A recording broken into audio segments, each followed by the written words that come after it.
Hey everybody, Brian here. I'm just having a week of not knowing things about cars as far as I can see. So I was looking at a Tucson yesterday with a customer.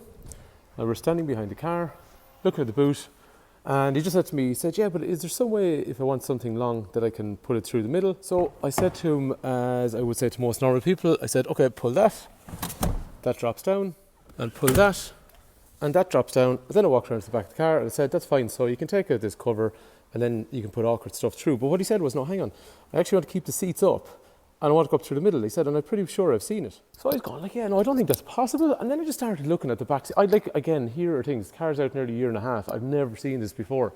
And he had said, he'd seen it on a video somewhere. So what you can actually do, I'm just going to let the seats back up first. Actually, for anyone that's unfamiliar with this, the same lever I used to drop it, if I lift that, it releases the seat and then I can pull it back up. But yeah, more to the point for this video. So I'd seen this before. I know it's hard to see, but in through here, there's this little button along through there. And I'd seen it on car. You know what, it's funny. You see these things and you just actually don't question them or ask about them sometimes. So that lifts up and by doing that, it releases the centre. So there's normally an armrest there anyway, but like that's like a super long armrest when you look at it.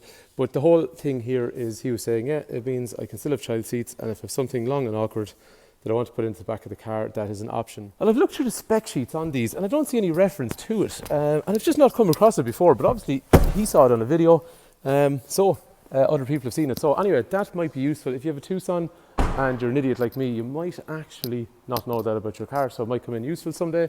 These things are going, I'm still trying to get my phone sorted. I look like a prat wearing these the whole time, not my intention. Anyway, hopefully that video is useful. Thanks for watching.